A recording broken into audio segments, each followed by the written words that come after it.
Hello and welcome to the Soulful Mamas podcast. You're with your host Maria and you are so welcome.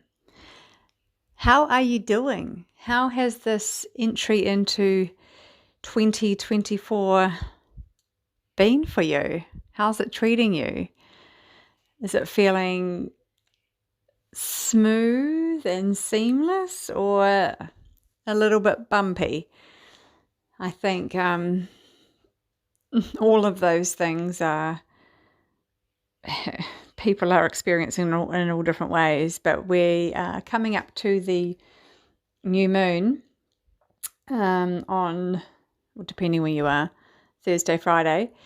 And for me, this is when that first new moon of the new year, if you like, it's where I will sit down and work out what are my intentions of how I want to be, what I want to do, experience.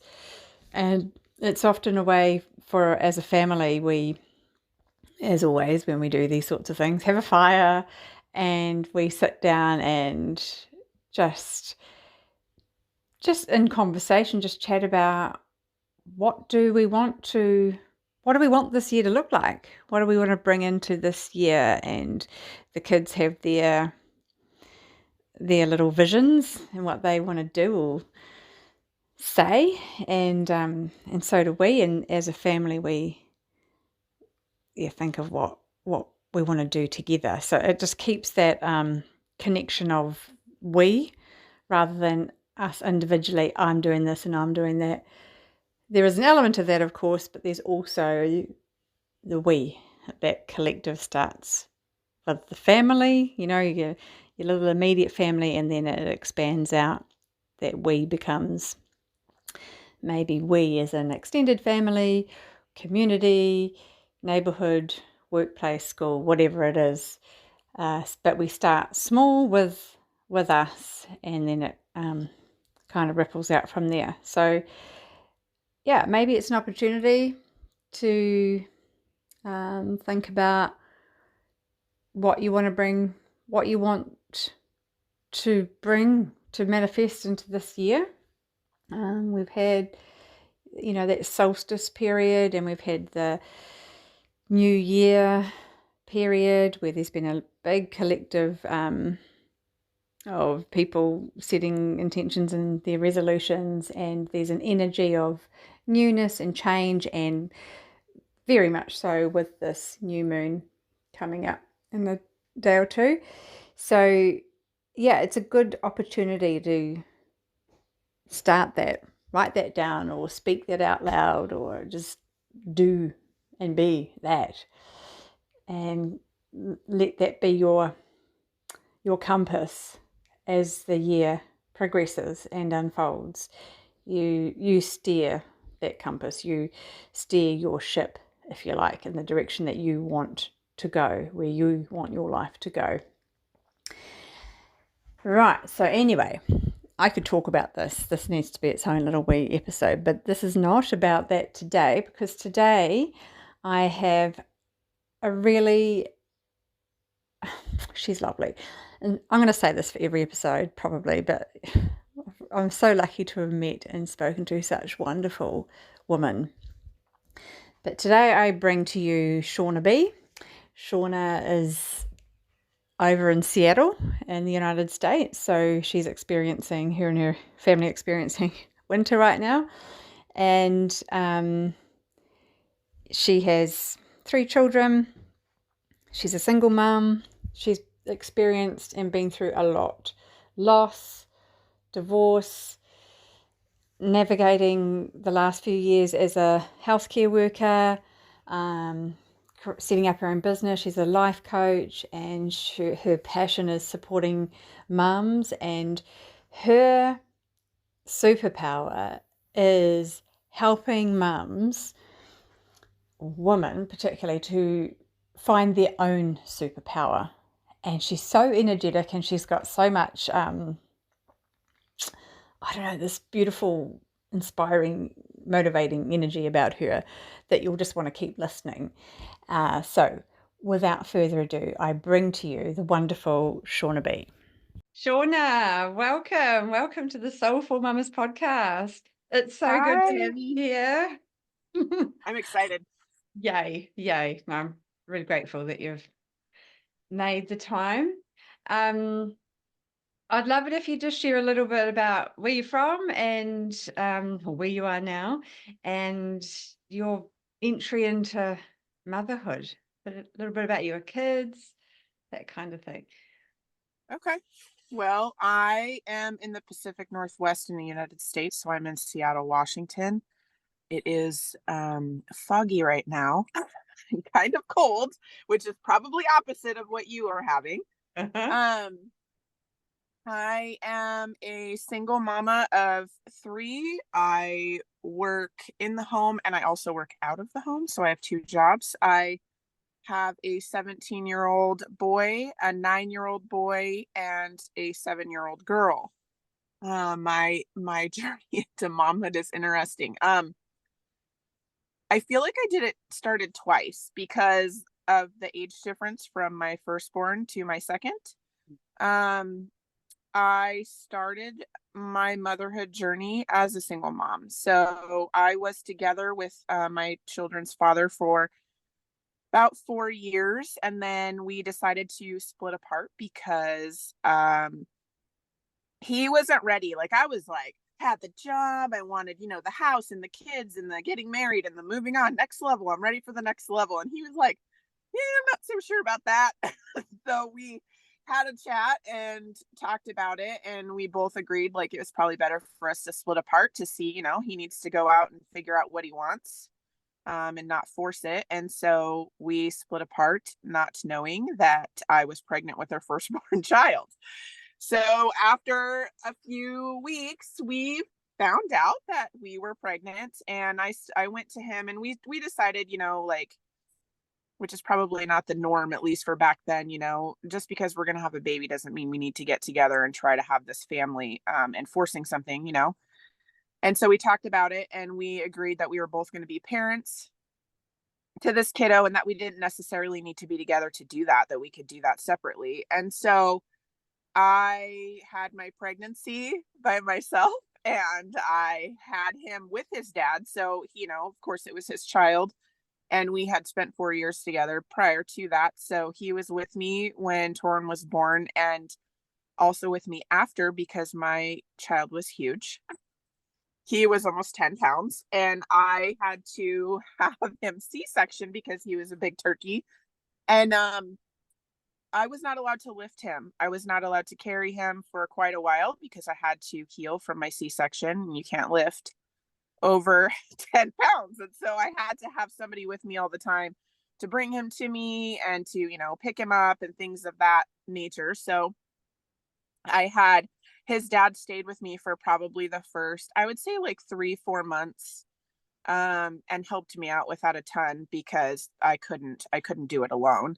And I didn't have anybody close to me at the time that could help me. And plus, it was his kiddo, and he was willing to be all in it and be in the beginning things. And again, us being very clear that we were not going to be together just because we're having this kiddo. And so the first 5 years of my kiddo's life was me and his dad. 6 years, 5-6 years. My timeline's off, but around there. We were not together. We were co-parenting.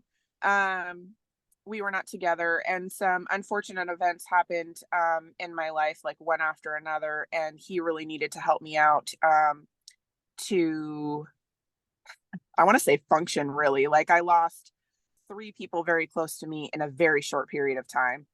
Um, one being my father, and I had a very hard time functioning as a mom, functioning alone, just because of the whole grief process of having to,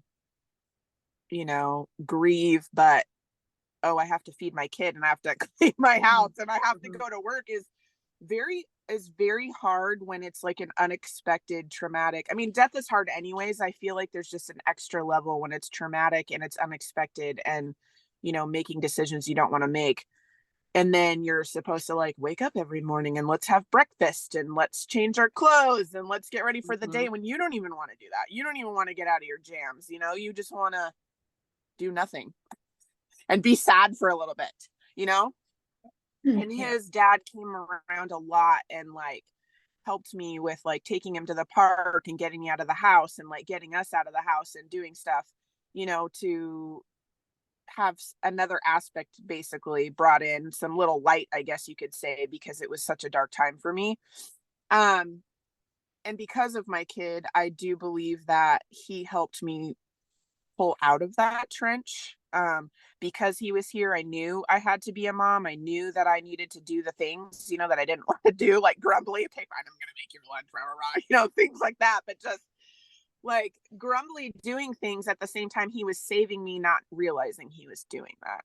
Because Yeah. it's very easy to get stuck, when things are really sad or really hard. It's easy to get stuck. And I felt like, his little self did not even realize, how much he was helping me, pulling mom out of the trench just by being my kid and just being there and wanting to do things and all of that. And now looking back, he helped me more than I realized at the time. Like when I first coming out of the fog of all of the grief and everything, I was like, oh wow, my kid really helped me. But now that he's so much older, looking back, he helped me a lot more than I realized, just by being in my life, just by being there.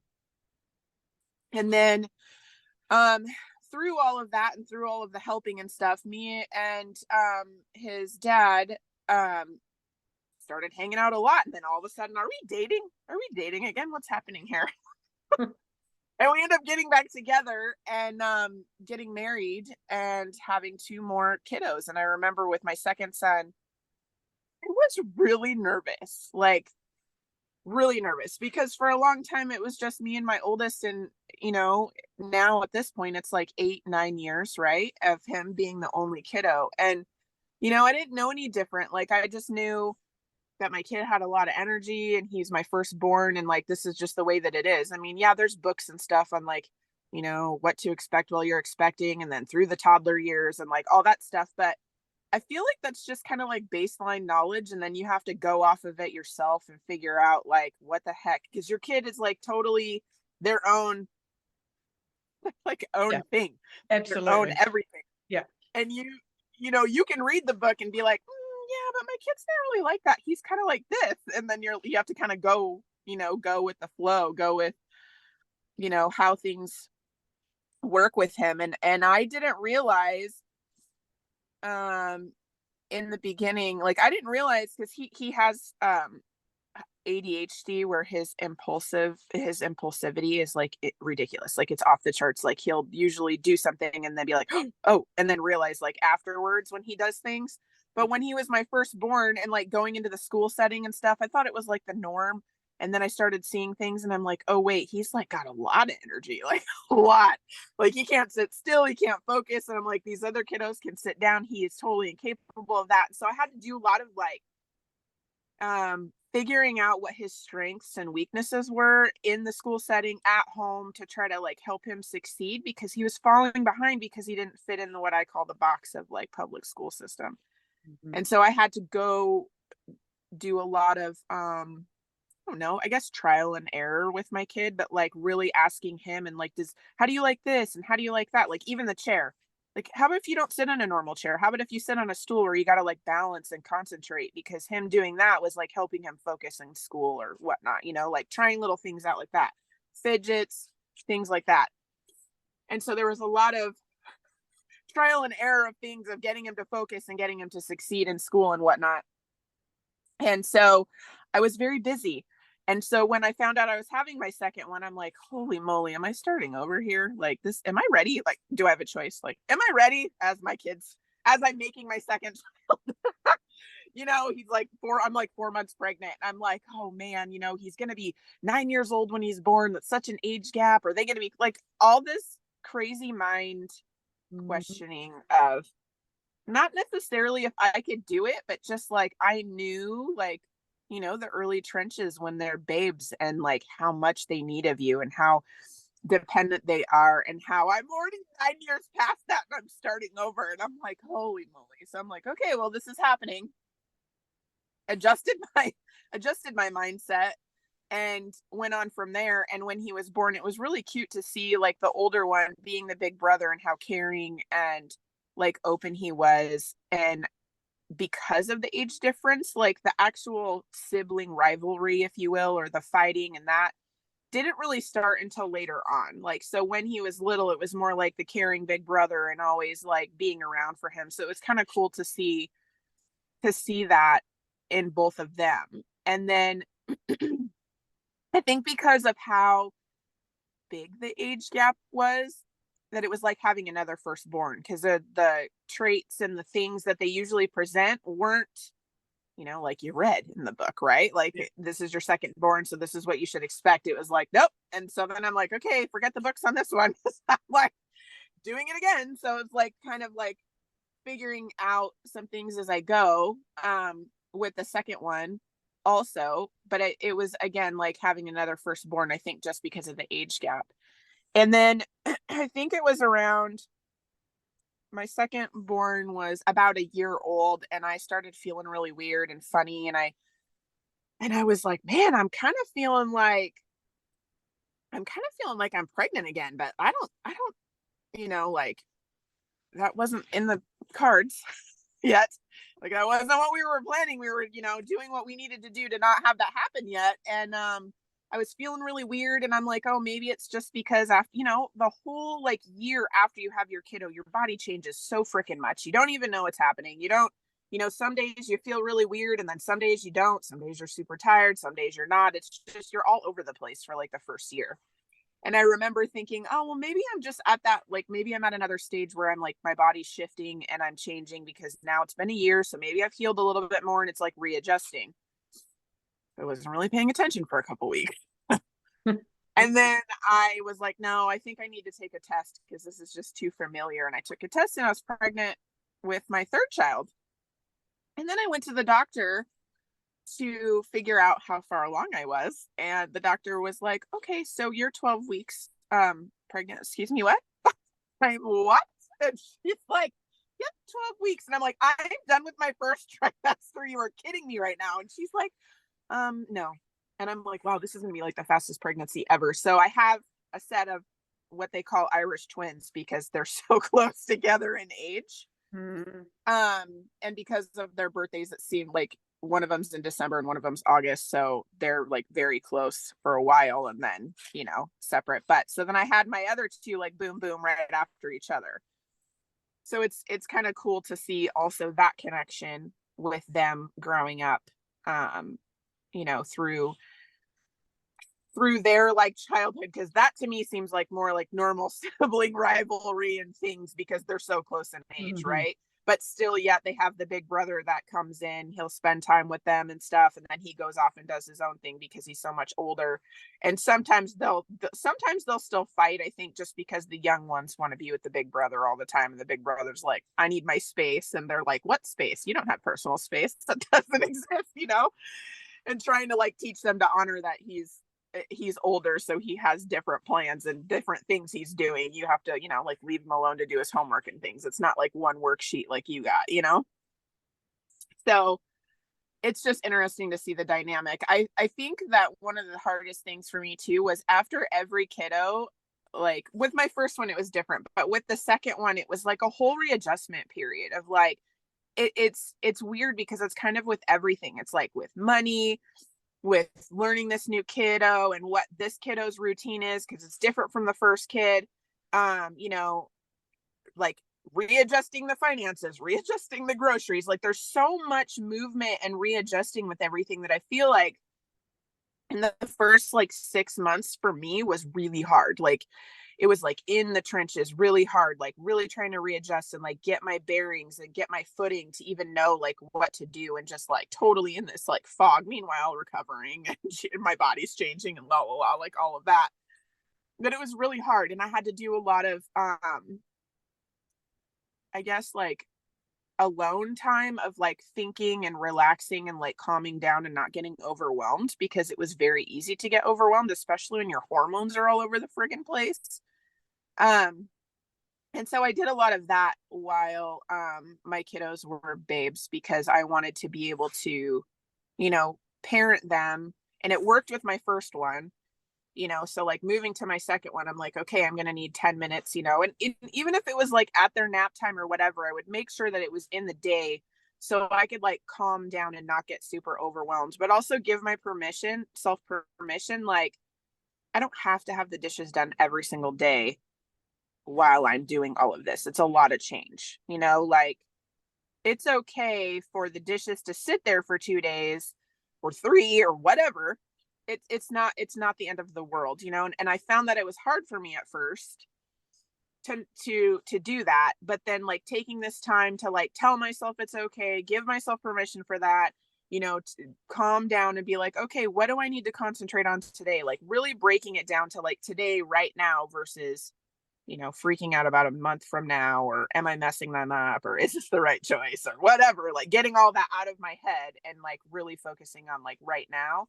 I did that a lot when in the first 6 months of each one of my children's lives, and when I started like postpartum, because I found it was very easy to spiral, and spiraling does nothing but chaos and make you feel like crap, and I was not, well, I Yeah. didn't want that. I wanted to get out of that. Just I guess just I feel like every phase that they go through, I'm like, oh, this is my new favorite phase. Oh, this is my new favorite phase. And I think it's just because of like learning their personalities, learning how they problem solve things now, seeing what they talk about, seeing, what they like, what they don't like, just like really learning them as a their own individual, and then trying to guide them appropriately to give them the tools that they need to be like a successful human being that's kind and loving in this world, right? It's super interesting how different they are. And if you just like take the time to sit back and like really be with them and Mhm. like just, ask them questions and let them talk and let them say whatever. I mean, ultimately, I believe, parents are the ones that are going to put the boundaries down and the guidance and whatever. Like, we have the final say in what is going to happen. But I really like to include them on many things. Like, even if I'm like, okay, there needs to be a consequence here, right? Like, what do you think the consequence should be? And just picking their brains on what they think about stuff and how they see it, because sometimes what they see is completely different from what we see, because we're the ones that have all this experience and all the things that come in, and their brains are a little bit more innocent with that. And so sometimes their suggestions can actually teach you, and you're like, oh, I didn't I didn't see it like that, or I wasn't looking at it like that. You can still talk about your point of view and how you saw it, and why it's wrong or bad, or why it didn't work out, or what have you.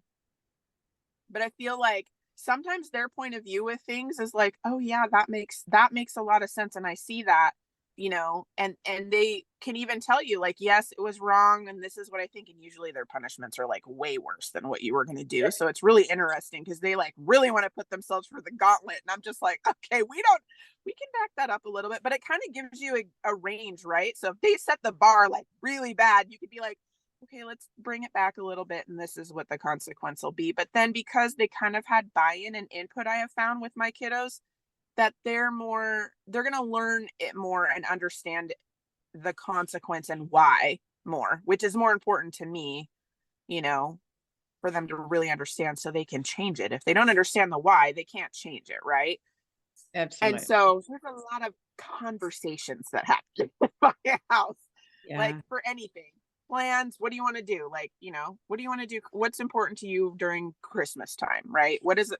Do you want to see the lights? Do you not? Do you want to play in the snow? Do you not? Like, just seeing what they would like, and then adding it in there, just, so everybody can get I like my kids to feel empowered and motivated to do things. And when they feel like they have a voice and a belonging, it's more there, right? So I have a lot of conversations. We have like family meetings and planning things for like big stuff, holidays, summertime, things like that, or what do you want this year, or stuff like that, so they can have some sort of goal and plan also to see if they really want to work towards it or not, I don't know.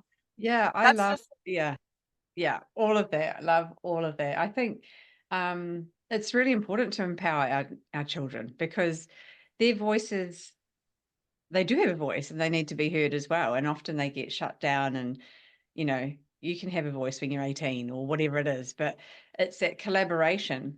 And it's kind of like, you already had that innate knowing from your first pregnancy that Dr. Google and the books aren't going to give you all the answers. And so you needed to seek it from within or really get to know yourself and your needs and your son's needs. And it's like you've taken that experience, that learning at a depth where you can use it with your children, for your children, and role model it and show them another way of navigating challenges. And when like the consequence thing, like you said, they probably don't often make that same mistake, if you like, twice because they know the natural consequence and they're the ones that put it in place in the first place. They've learned that without you having to um just keep at them all the time when they don't have to rebel and they don't have to push back because they feel it themselves. It's I know when my son was we are trying to decide on a high school and he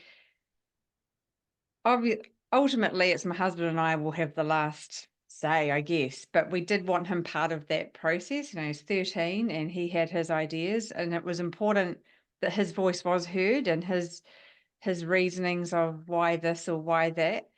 And in the end, we came to a decision together, and he's really happy with it, and we're happy, and it feels good. If we had have just from the get go said, "No, you're doing this.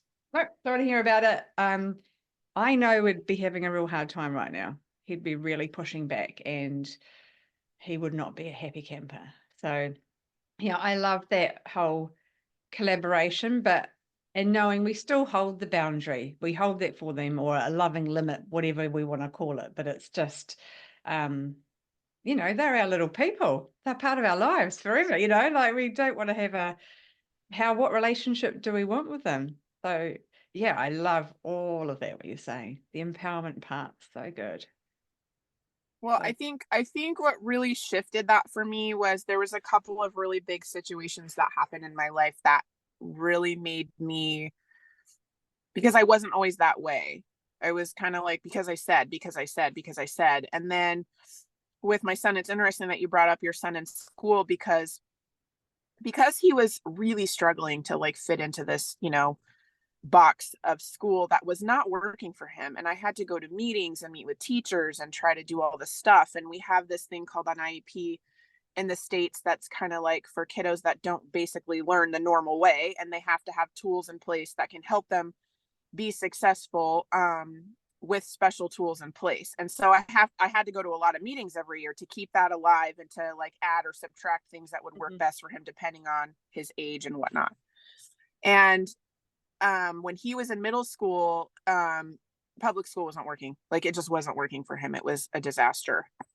And I had to go to him and be like, hey, these are your options. You can do online school. Um, I got certified in homeschooling my children. So I'm like, or we can homeschool, or, we can try an alternative school. I didn't really want him to go to alternative school because um, I was worried about seeing things or hearing about things that he hasn't heard or seen yet. And then he's like exposed to it. And then I'm like, okay, then what happens if he likes it and goes down the wrong path? And it just freaked me out. So I was like, so let's do homeschool or online school first, and see how that goes. But I made him decide what he wanted to do. And he made the decision and I just kind of like followed suit because I felt like he was, I wanted him to kind of discover too to see if it would work or not. So he chose homeschool. We did that for a year and he was like, I don't like this. I want to change again. And I'm like, okay. And so we changed again and he did it on online school, which was perfect. He loved it. He could work on it when he wanted to. It wasn't like you had to be on at 7. He could get on when he got up. He just had to work on it a certain amount of hours a day. and then, check in with the teacher each week, and it was still kind of the same tools and what have you. And it seemed to work way better for him. One, less distraction in classrooms with all of his friends around because he's at home now, so that there's no distractions, right? When he's working on it, he can choose his time when it was easier for him. So if he was really into it and like doing a lot of assignments, he could work on it as long as he wanted to. And if he was having a bad day or he wasn't able to focus enough, he didn't have to do it at that time. He could wait until it was focused. So it was really more like fluid for what he was working. But we did all three. Like we did all three options and two of them didn't work. And it's more, I think it's harder as a parent to be okay with that much change Mm. because you just want it to like work and happen and be good, right? But I had to work through a lot of stuff. Like I was frustrated. Like, are you kidding me? We're gonna change again. But I never said that to him or brought it up to him that way. I wanted him to say whatever and I was going to go with the flow, but then I had to work on my stuff over here on my, like on the side and like work through the frustration of we're going to change again. Is he going to even get an education? Like, is this messing him up? Am I messing him up? Am I giving him too much choice here and all that? And my worry and fear, I didn't want to interfere with what was actually happening. And so I had to like work on my stuff on the side, but then like be encouraging and there to help him when he needed it. And he succeeded that way. And so I kind of like that I like shut my mouth and let him do his thing so he could like So show hard to me do. instead of me trying to take over, like kind of letting it go because he's done pretty well. Like he's in his last year of school right now. And he's done online school ever since. Like he's for like before COVID hit, he was already doing it. So it was like nothing for him. It was just like, oh, this is just my normal stuff. It wasn't anything different for him. And it's interesting because my middle guy hates to go to school. He doesn't like the transition, but once he's there, he loves it. But like the whole getting into school is like a whole process of things. Mhm. That's a whole nother thing to do, right? But another situation that shifted me for really looking at my kids and seeing and this whole conversation and letting them talk it through was I got a divorce 5 years ago. And that was about when my daughter was almost 2 years old, I think. And so she doesn't remember us being together. My middle guy remembers a little bit, but not too much. And then, my oldest, we're actually not together longer. We were together with him. So he knows both sides.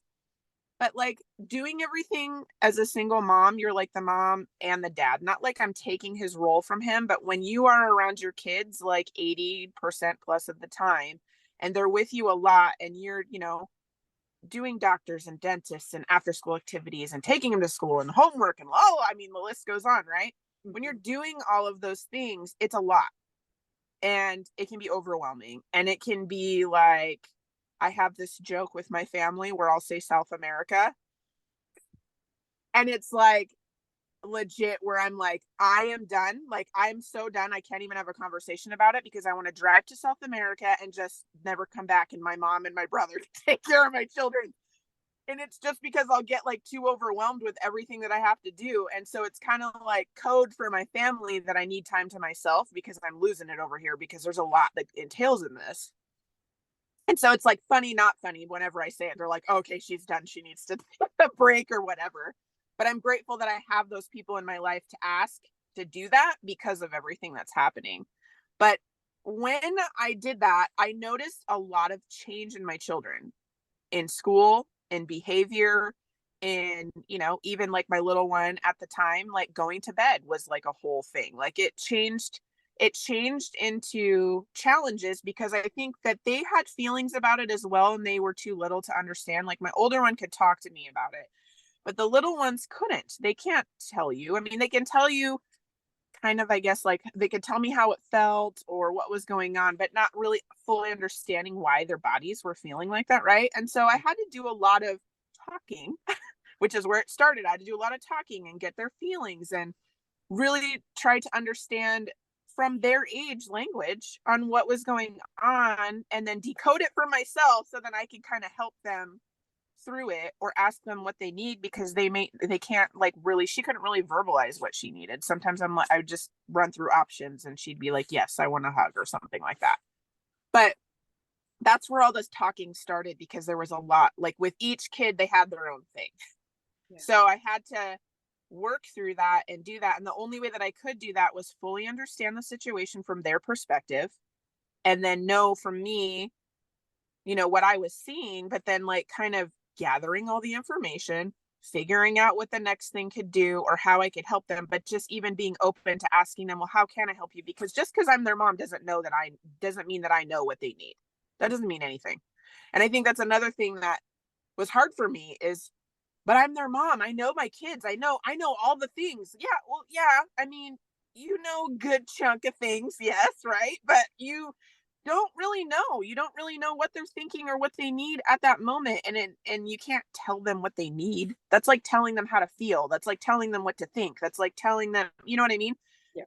We need to be like, I feel like I need to be a guide, not like a dictator of all the things, right? So that's when I really shifted into like having all these conversations and seeing all of the information and to see where we could go from here to what best help them. Cause I could just keep going and go through the trenches, like through the mud where it's really hard the whole time, or I can talk to them, see if they have suggestions. What's their buy-in? What do they think? How do they feel about it?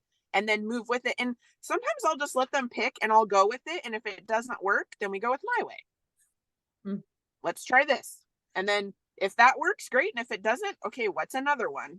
Kind of just to, I guess, open the possibility the two that not everything, just because you have like a fix it answer, doesn't mean that that's actually going to fix it. And it's okay to switch and change it to try something different, so they don't just get stuck on one thing. So they're more, what's the word, maybe resilient or more fluid or more willing to try different things and not just stop because one thing didn't work. I don't want them to do that also.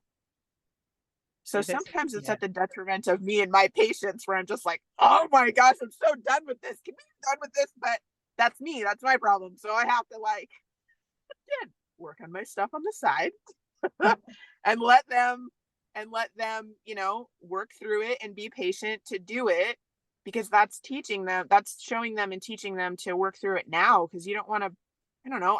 My worry is I don't want to bottle it up or suppress things or box it away for them. One, either to be codependent, I don't want that, or two, I don't want them to do all that and then when they become adults and move away from me, now they're unboxing all this stuff. Like that could be disastrous. So I want them to, sometimes unfortunately I'm the one that gets all of it, right? All the feelings, all the things, and you're just like, this is a lot.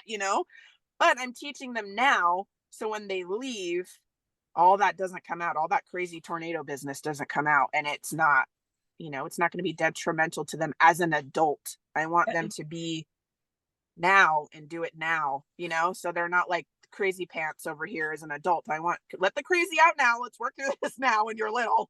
Then Yeah. you know. I love that so much because that's exactly what is happening. I know definitely in New Zealand, but worldwide, I'd say just that um, traumas, if you like, from childhood or any time, and it comes out more so in adulthood in different ways. And adults don't always have the tools and know how to deal with this. And so it expresses in more severe ways. But if we can support our children when they're in it, like in the trenches, as you say, and you're learning and navigating and showing, and I mean, you're their safe space. Parents at home, they're the safe space usually. And so that's when they're going to let all those emotions and feelings out. So you either no, pop them in a box and we'll deal with them when you're 25, or it's okay, let's work through this. But it's hard on you. That's a lot. So it's great that one, you've got to know to work on yourself, but you've got your South America code to call on so that you've got people to SOS to, so to speak, because that is the thing that a lot of us don't have or don't know we have. And it's so important to create that and set that up because it's not sustainable. It's not sustainable. So yeah, I love all of those things. Your children, you're just teaching them so much goodness, that resilience and uh yeah, how to make the right choices for themselves in those moments. So you kind of, I think that the foundation for those younger years, and you're hoping like anything that you've created this good moral compass, and they kind of know, and they're going to do dumb things as teenagers because it's kind of what they do sometimes, but you Yeah. hope that they come back to that base of knowing, oh yeah, this feels good or doesn't feel good, or you go and do that, but I'm good doing what I'm doing. It's yeah, you just how did you find with your son, your eldest son, being working online? Did he still maintain his friends from school? How did he do his social? He is a crazy social, but he's crazy. He's got so many friends, it's insane. I asked him, I'm like, how do you have all these friends? You don't even go to school. But because he went to school prior, they all knew who he was anyway. And because freaking social media and internet everywhere, it's way easier, like I think our generation has a hard time wrapping our heads around it because we Yeah, we didn't have that. We didn't have that. So it's still like we have to remind ourselves like, oh yeah, they don't know a world without Google. Like they don't know that. So we have to remind ourselves of that. At least I do a lot. I'm like, oh yeah, that's yeah. right. There's things called phones and internet and stuff. But he has tons of friends. I mean, he has a big group of friends and he goes out and does things. He's very much likes to be at home. Um but lately he's been venturing out, which is a huge deal for him. Um, and he has a girlfriend and he has like a big group of friends that always do stuff together. And it's really cool to see when your kids get older, like yes, they're teenagers, they're gonna push the boundaries and they're gonna be, jerks. I feel like that's their job. Like if they're not doing that, there's something wrong, right? Like they need to do that to like that's their like self-discovery stage or whatever is the teenager. You just don't know what you're gonna get. But like when like for example when my son um got a girlfriend, first of all I was freaking out because girlfriends, that's a whole nother chapter, right? Like that's a whole nother thing. And I was like, oh god, first of all, am I gonna like her? First of all, because she's gonna be around a lot, so you want to like the person that they're dating, right? And I love her. I think she's great. And I think they're very good for each other. Just like getting to know her and them together, it's like they're actually really good for each other. So it's kind of like, good job, guys. Like you did well with that, not even realizing it, I'm sure. Because as teenagers, it's more like hormones versus anything else. But they actually like I think also with the whole conversations thing, like my son is very big into conversations with her. So like seeing that is like, yes, like I know that that was a win for me as a mom, right? Or like it's so cute. Like it's Christmas time. It's getting close to Christmas time for us and like they actually had a conversation on like, well, okay, what's the budget we're going to spend on each other and blah blah blah. So they have like this cute little budget where they don't, they can buy as many gifts as they want, but it has to be under a certain amount of money. And the fact that my kid's even going out and like actually buying presents for her and like thinking about it, and it's like, you know what I mean? Like things like that. That's also to me is like, oh, okay, you have compassion, for someone else and love for someone else. And just seeing the whole interaction there with somebody else that he cares about that's not his like direct family at home is where I've seen a lot of wins. Mm. Is where I've seen like, good choices, or like letting him go do something with his friends and then seeing what he chooses when he comes home. Does he come home on time? Is he okay when he comes home? Like, do I need to check him out? Things like that. And then when he does that and shows me that he's made good choices, that's like, it's also a win for a parent, right? It's like, oh, good. I did instill this in him and he does respect this and he does have this, or like, a couple days ago we were going to go do like look at all the Christmas lights and drive around because there's a bunch of neighborhoods where we live that have like whole streets of crazy decorations that look really cool. And he was really bummed because he had already had plans with somebody else that he couldn't be with his family. Like him just saying that, I was like, oh, my heart's so full right now just from that one little comment you made, even though he couldn't go with us. But just because he said it, like, I want to be with you and the kids and I want to, bring Nia and like have it be a family memory. And I'm just like, oh, yeah, I'm winning. I'm winning here. Good job, mom. Like pumping myself up because just from little comments like that, it's like so awesome when you get those little things too when they get older that tell you, like, okay, I'm doing something right. I'm not messing them up. I'm not messing them up. This is good. So I love that. I love that we can get those little bits and pieces of wins. Oh, so good, so good. And it just gives us hope that, I'm not quite there yet. And obviously other mums listening are the same, but it's yeah, it's celebrating that comment that filled your heart. I love it because that's so a win. Ah, that's beautiful. That's really, really beautiful. Um, so from all of these experiences, and I know there's many more, has that where has that led you in terms of your work? I know you're still in healthcare, but you are branching out and doing other things too. How has that informed what you're doing now? It's actually a huge part of what Yeah. why I'm doing what I'm doing now. So I'm actually a life coach for busy mamas who want and need more in their life, but to not feel guilty about it. Mm-hmm. To like recharge themselves so they can show up, as like filling your cup up so you can show up and be, the best mom and not running on empty. Because from my experience, I cannot run on empty. That is not even a possibility with being a single mom of 3. So how do I, asking myself, how do I fix this? And going through my own journey through a divorce and messy pieces and things kind of being all up in the air, and then me trying to like put it all back together. And this is what my life can look like because I actually can do whatever I want. Like it's like I can make this however I want.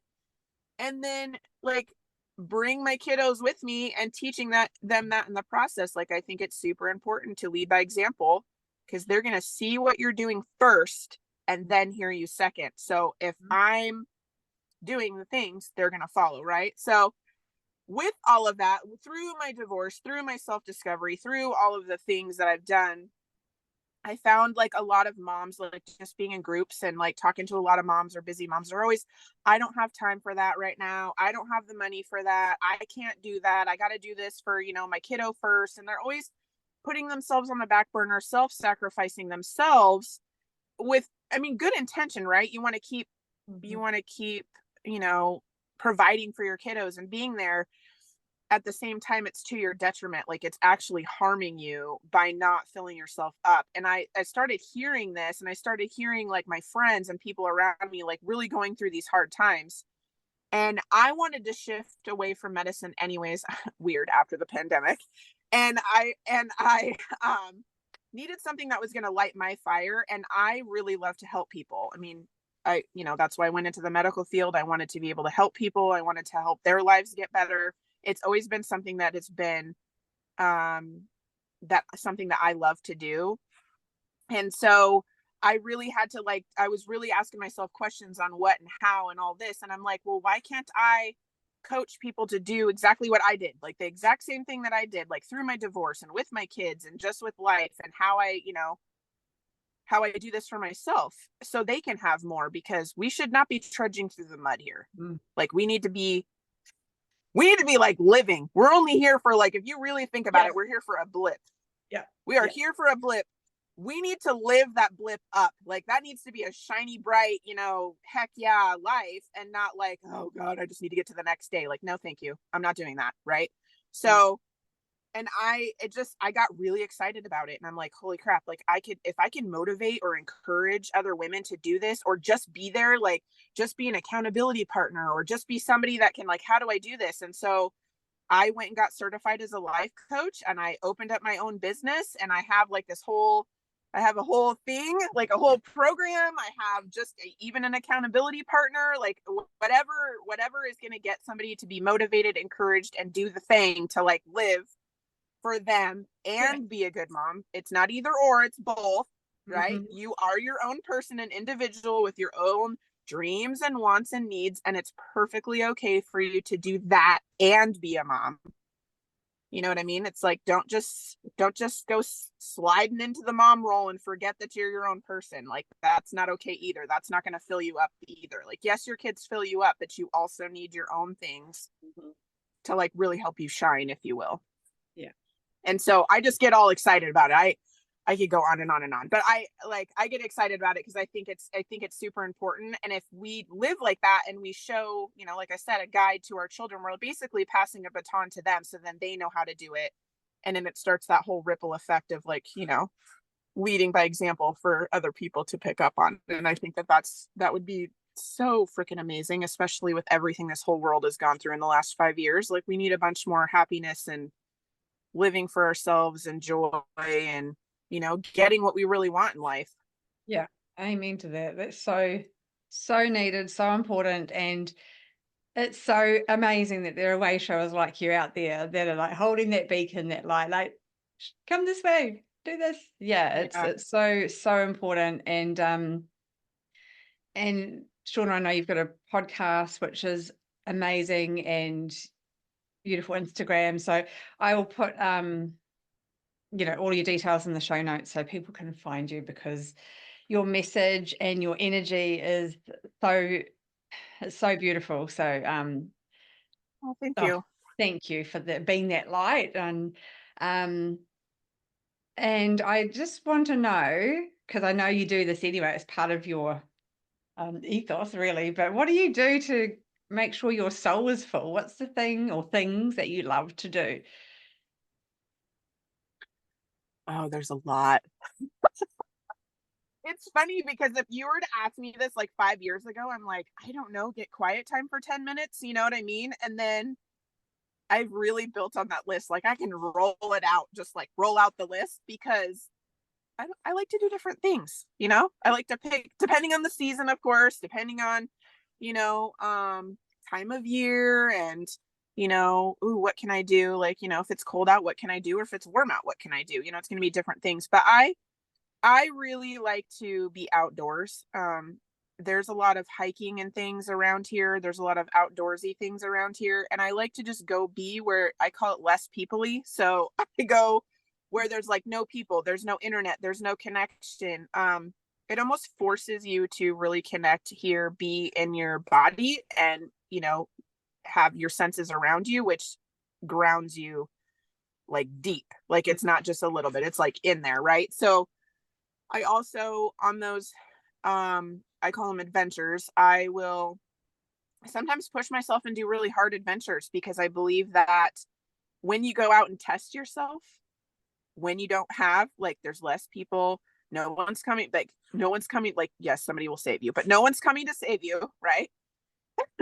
And then you don't, you know, you don't have internet, like, you really have to think and work through it. And sometimes when you're really tired or something like that and you're like pushing through, um you can really prove to yourself how much of a badass you actually are, and like how much you can actually endure, how much you can accomplish, what you are capable of. um and then I like to almost bottle that up and then bring it home and like Mm, mom it out and just like be me, and like, you know, I'm running, like, my cup is running over with all of that stuff, right, yeah. when I do that. And so when I come home, I know I can do the hard things. I know, because I just did this hard thing over here. So I know I can do this. Mm, Right. mhm. Um, I work out, I go on walks again, just like no phone, no nothing. I go on walks and I look around and listen. And sometimes it's with people and sometimes it's not. Sometimes I'll do these things, you know, with my adventure friends, and then or just my neighborhood friends. And sometimes I'll just be by myself. He'll go out, like, to like in a couple of days I have a book club and we're all going to meet and do a book exchange, and we just have dinner and chat and, like, you know, meet for an hour and then go home, and that's enough to fill me up. I fully believe in recharging yourself with whatever fills you up, with that's being with people, making memories, challenging yourself, going on adventures, whatever that is. It's super important to recharge yourself, so I'm all about it. I will have 1 to 2 bigger things during a week for me, and then little things along the way, even if it is that 10 minutes of quiet time, or 10 minutes of journaling, or 10 minutes of listening to a podcast that really, you know, lights my fire, or what have you. Yeah. Those things are in my day, like in my habits, in my week, month, all of that, so I can show up for my kids. I don't want to be the snippy mom. I don't want to be the, mom's so grouchy or mom's this or that. I don't want that. I want them to be like, oh, what are we doing today? And excited and making happy memories. I want to ask them, when I'm 65, like, what do you remember about your childhood? And I want them to say, the Mm. fun memories and that I was fun, not that I was, crabby pants or you're always yelling at me or nagging at me or what. I don't want that. I want it to be positive. I want it to be a positive thing. And it That is starts so with me. good. Yeah, it does. So good. It's that permission to do that without any attached guilt, which is what many mums do have. Hey, they have that guilt attached. So you are really, oh, I love all of it, Shauna. And yeah, I'm looking forward to continue to follow your journey and for other people to find you as well, because this is you're speaking my language. I love it. Thank Thank you. Thank you. you. Thank you so much for coming in today, and we will chat again. Oh, Yeah. yes. Thank you for having me. Isn't Shauna great? She's just got amazing energy and is such an uplifting person.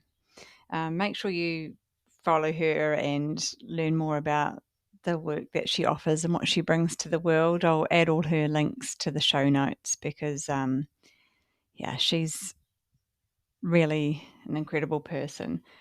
It was quite tricky to narrow down a few takeaways from today's episode. So many gems. And I know it was a little bit of a longer episode, but it went so fast. And I hope it felt like that for you too. And there's just so much goodness in it. So, this is what I've got for you. Number one, recognizing when you're in overwhelm and being able to ask for help. Number two, eliminating mum guilt by filling ourselves up first. No more self sacrificing. Number three, acknowledging the trenches of that fourth trimester, that postpartum period, and giving ourselves permission to take a pause, to find calm, to focus on the now, and to help eliminate overwhelm. Those dishes, they can wait. Number four, taking time to really be with each of our children and learn about them, help guide and provide them with the tools they need to succeed, both in childhood and as a adult.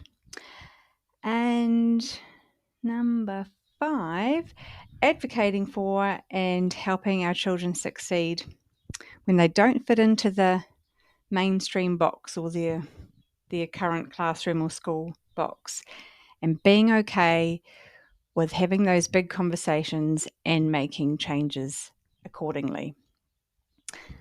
Hope those are helpful, and I'm sure you've probably got your own in there as well that you'll add to your little toolbox.